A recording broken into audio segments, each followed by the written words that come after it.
Jadi ibu-ibu nih, daripada kamu nuntut suami habis-habisan, kalau nggak bawa duit banyak jangan pulang sekalian ke rumah. Mendingan kamu introspeksi diri. Ya Allah, rezeki seret banget, dosa apa nih saya nih? Coba diinget-inget. Ngomongin orang, sih. Bohongin suami, iya juga sih. Ngomel-ngomel mulu sama suami sama anak, sih. Nyubit anak, iya juga sih. Selagi dosa-dosa masih kamu kerjakan, bagaimana mungkin kamu berharap Allah memberi apa yang kamu mau jika selama ini kamu tidak menjadi hamba yang Allah mau? Kalau kamu ngerasain rezeki kamu tersendat, coba ingat-ingat dosa apa yang sudah kamu kerjakan. Innal dzunub, sungguhnya dosa-dosa memberatkan punggungmu untuk dapat memaksimalkan potensi yang Allah Subhanahu wa taala berikan kepadamu. Dosa bikin badan jadi sakit, dosa bikin rezeki jadi seret. Saya pernah dengar satu ungkapan, la ghina ma'az zina. Saya nggak pasti apakah itu ucapan dari baginda Nabi Muhammad SAW, entah itu hadis, entah itu ucapan dari seorang ulama, tapi yang pasti kebenarannya memang nyata. La ghina ma'az zina, tidak ada kekayaan bersama dengan perzinaan. Hisan wa makna, kata guru kita Habib Umar bin Hafid.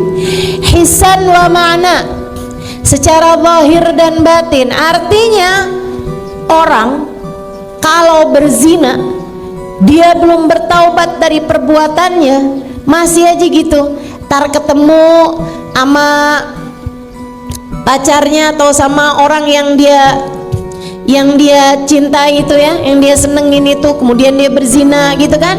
Teman-teman sih sekalian, walaupun sekarang sedang tidak mengerjakan perbuatan zina itu, tapi dalam masa-masa dia belum bertaubat dari perbuatan zinanya tersebut, tidak akan Allah berikan kekayaan, kecukupan, gak akan.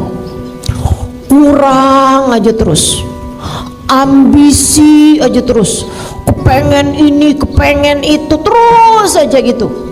Walaupun uang saldo di rekeningnya udah banyak, kurang aja rasanya. Dan ini kesian. Bu, saya nggak kesian orang yang punyanya hartanya sedikit, binisbah harta ya, terhadap urusan harta. Saya nggak kesian sama orang yang hartanya sedikit. Saya kesian sama orang yang hartanya banyak tapi tidak pernah merasa cukup. Saya kesian sama orang yang hartanya banyak tapi tidak pernah merasa cukup. Kayak terus aja ambisi, sampai curigaan mulu. Kalau dia perempuan kan, curiga aja sama HP suaminya, curiga aja nih suaminya pergi kemana nih, hidupnya blingsatan, takut setengah mati. Kalau malam-malam susah tidur, takut ada yang bobol rumahnya, hidupnya terus aja ketakutan gitu. Begitu ada kabar kalau perusahaannya bangkrut, perusahaannya rugi, sedikit aja ngomongnya, wah kalau rugi seperti ini besok kita makan apa? Padahal duit sisanya masih banyak. Jadi teman-teman sekalian, masalahnya bukan sama berapa uang yang kamu punya, berapa nilai yang kamu punya, tapi kemampuan hati untuk bisa merasa cukup dengan rezeki yang Allah Subhanahu wa taala berikan gitu. Saya nggak kesian misalnya nih cukupnya nih 3 juta, tapi dia sama suaminya dikasih sebulan 2 juta buat belanja hari-harian gitu, buat masak hari-harian. Saya nggak kesian sama orang yang seperti itu. Yang saya kesianin adalah perempuan-perempuan yang suaminya udah ngasih setiap bulannya 10 juta, tapi mukanya nggak ada senyum-senyumnya kecuali tanggal muda.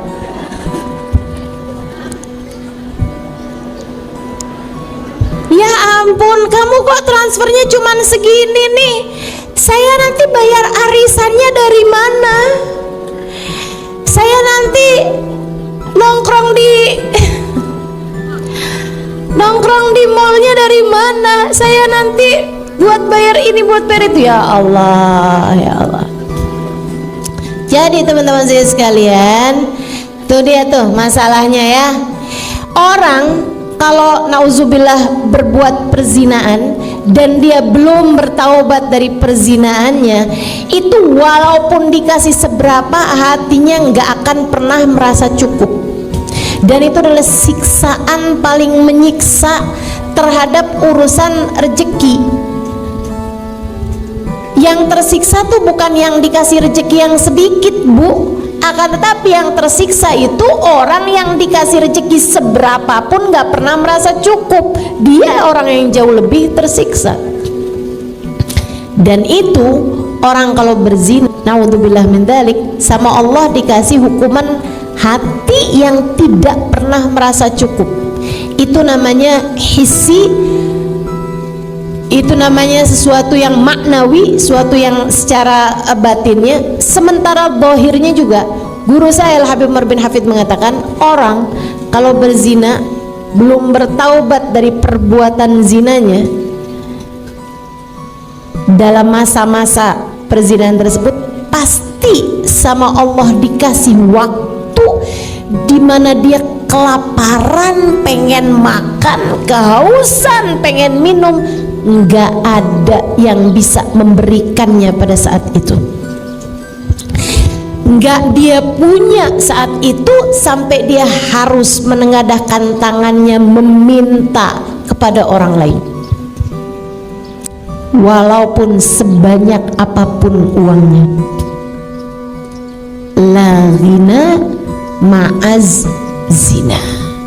Tidak ada kekayaan, kecukupan bersama dengan perzinaan. Mudah-mudahan Allah jauhkan kita dari dosa zina dan dosa apapun yang menjauhkan kita dari rahmatnya Allah Subhanahu wa taala, insyaallah. Amin ya rabbal alamin.